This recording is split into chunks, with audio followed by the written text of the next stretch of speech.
I am Verna Smith, and welcome to this edition of Caribbean Roundtable. Today I'm shifting gears. We're talking music, as in Calypso, and my guest is none other than Calypso Rose of the Twin Islands of Trinidad and Tobago. I thought it was appropriate at this time to speak with her because she has made such great headlines in the business.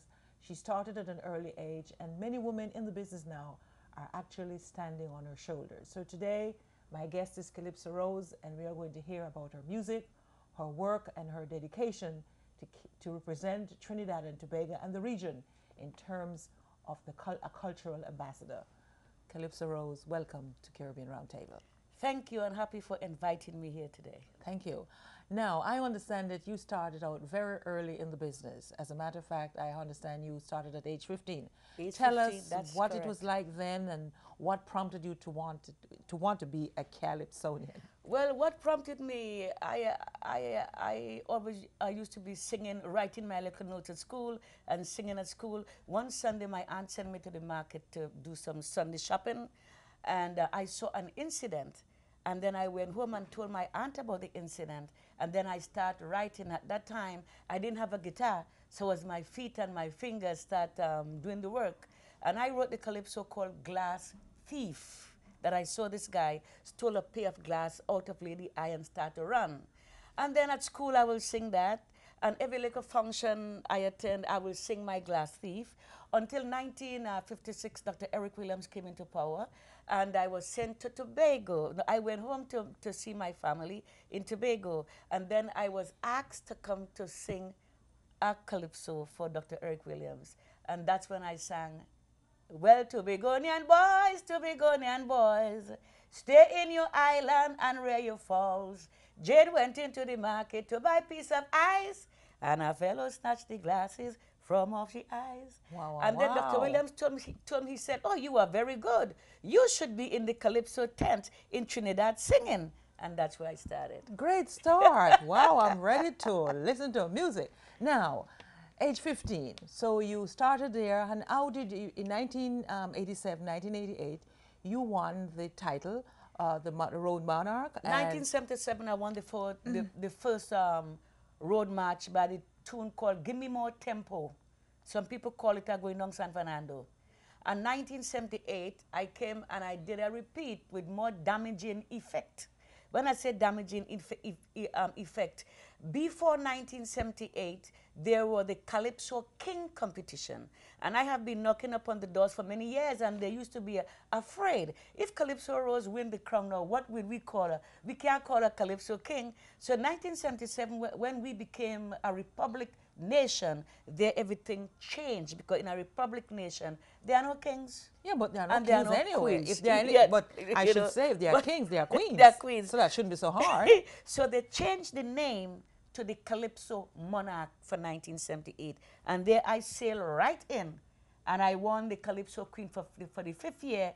I win the first Calypsonian to ever win that title was Calypso Rose, the Calypso Monarch. And I also won the Road March and the Road March runner-up. So I took 4 prizes in 1978. Calypso Queen, Calypso Monarch, Road March first, Road March second. Yeah, that's outstanding. Thank you. Now, one of the things I'll ask as a female, and you don't have to give me all the details, in winning all of those titles, did a good purse, as they say in the Caribbean, come with it? Meaning, you know, you're singing, you're getting titles, you're being recognized in the region and across the world. Are you making some good money with that? I wish I was. In these days, these guys having cars for singing garbage, Soca Monarch, they get $100,000. When I won the Soca Monarch, I got $10,000. When I won the Road March first, I got $5,000. Those were the type of prizes. But now there are big money out there, thanks to the Mighty Sparrow and the Calypso Rose, that these young Calypsonians now are now achieving the things that we did not acquire in all those years, did not achieve in the sense of monetary gain in all those years. But thank God, I knock on that door until every glass pane of those doors open for me. That's why all the other female Calypsonians, just walk right in now and start taking. How does it feel? Because I'm sure that despite, you know, I've read that, you know, you have often said it wasn't easy, which I can imagine. It was not. Because when you're the first of anything and when you're the first female, it doesn't make it any easier. Because they used to look down upon me like it's something derogative I'm doing. Meaning you should not be singing. I should not be singing calypso. In those years, calypso and steel band, people look upon it that the most derogative thing that ever happened. Why is But that? they did not know this is a cultural thing. And one thing I must tell my audience is that I have never been to a school to learn to read or write music. I've never been to a school to pick up a guitar to learn to play instrument. Everything just came to me as a gift. So it's a natural talent. Natural gift. I start writing at age 15 and I start playing the guitar at age 17. Just like that. Did your parents play music at all? No, no, no, no, no. So but my father hated me singing calypsos. You think that's what, you know, spurred you on to? Because people always say when somebody doesn't like it, Yeah. because you just picked up on it right away. And that gave me the encouragement to go further because it is a gift that I have. And no, it was a gift that was bestowed upon me and I would not bury it. And that was the right thing to have done. Thank you very much. So listen, I know that as I said, among the many pieces, and I'm sure you probably, you know, since that time and now you must have recorded 500, 600? Over 800 calypsos I have right now on copyrighted on Performing Rights Society of London. Over 800 So calypsos. you're well in the record of the Hall of Fame of music. I am. Now, I know among two of your classics is Yes Madame or No Madame. No Madame. And Fire in the Wire. Wire. That means singing. Now, before I ask you to play a little piece of Fire in the Wire, what was the motivation for writing Fire in the Wire? Well, Fire in the Wire, this is something that is strange. I was in the shower in the Virgin Islands, in the hotel. And as I was showering, the idea came to me like I saw a lady running from a burning house. And the nearest building was about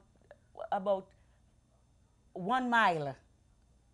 Like she was living in the bush with this thatch house, and she caught a fire. And the nearest neighbor was an Indian guy called Ram Singh, and she running and bawling, fire, fire. Then the idea came, then the melody came, and I started showering and said, fire, fire, in the wire, wire. And then after about 3 weeks, I forgot the whole melody of the calypso.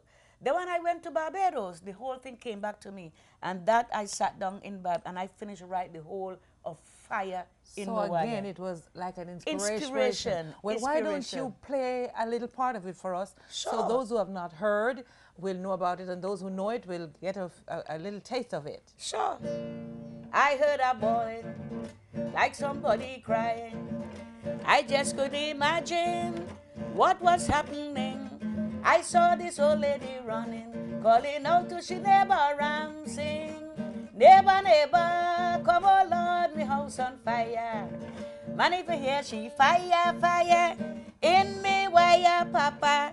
Ay, ay, ay, oy, oy, oy. And she bawling fire, fire, venga acá, Pepito, dame mucho agua. Eat for soap, babaram, pam, pam, pam. Wow!